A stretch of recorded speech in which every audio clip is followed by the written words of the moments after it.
Jonesy and Amanda. Jam Nation. 40 years since its release, and Crocodile Dundee remains Australia's most successful film of all time. You bet. Absolutely extraordinary. The film has had a bit of a resurgence of late with the recently released Encore Cut edition.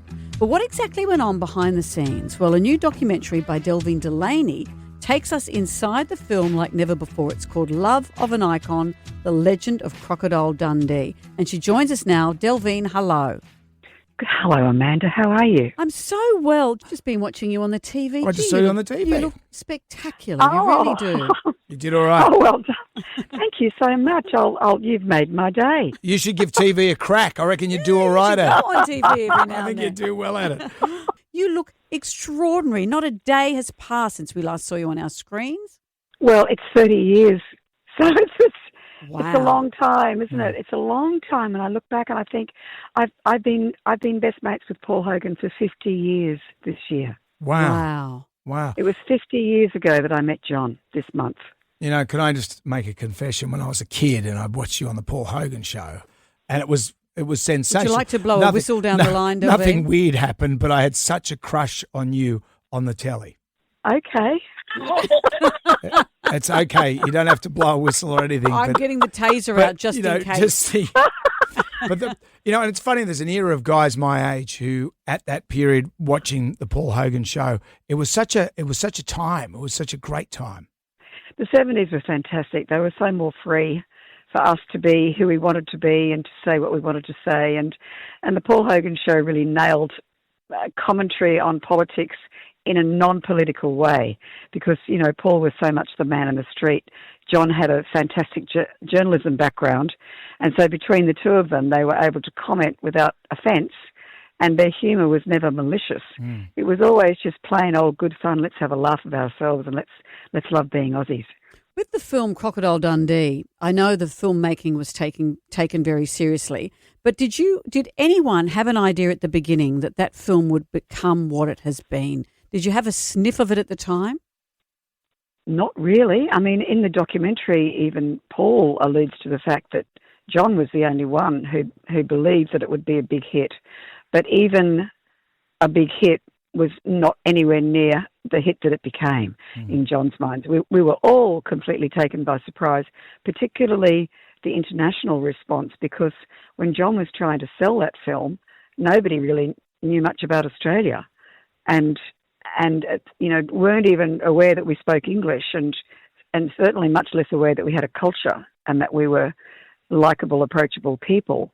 And so I think that to get the response from everybody equally around the world was really satisfying for those two guys to know that they hit the mark. But it must be hard for you as well because John passed away a few years ago now, and for you this is like a love story to your husband. It absolutely is. And when Victoria and I were co-writing and co-producing and co-directing the documentary, it was challenging to keep a dry eye because I was watching footage of John in his absolute prime, looking spectacular in all his power. And it was my life as well. There was footage of me as a very young woman really going through this incredible adventure. And so we had to be careful not to make it a pity project or indeed a vanity project, but we aimed in our writing and directing and editing particularly to make it an authentic project. So it's about telling the truth about what I saw and experienced on the whole journey of Crocodile Dundee. What are some of the stories that might surprise us from the doco? Well, that we nearly didn't even get the budget. And that was because John went to people like Kerry Packer, who was his old mate from World Series cricket and the Paul Hogan shows.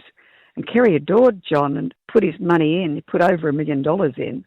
And then he was advised by one of his advisors to pull the money out because that advisor didn't believe that the film would work.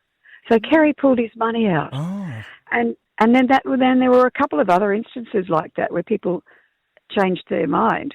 And so we had to scrabble around.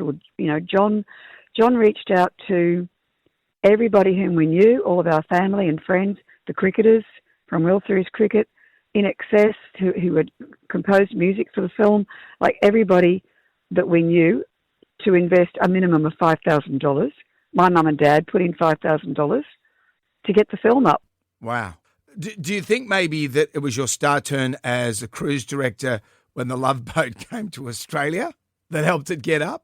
Oh my God! And I was so bad in that. you were great. This is you. But no worries, you can both stay with me. You can have a great time. You'll be able to see my china plate. You can both play with my billy lids. There you go. And interesting premise. Doc and Gopher, they were both vying for your attention, and then you invite them both back to their place and back to your place rather, and they're not up for it. Wow, I'd forgotten all of that. You'd be a terrible cruise director, Delvene. This was the time. Good. This documentary, How Wonderful, is going to be in cinemas, so make sure you go and Take see your it. billy lids. Take your billy and lids. your china plate. It's been so nice to you'll love talk it. to you. Thank you. Thank you Delvene. so much. I appreciate You it. take Great care. to talk to you. Thank you.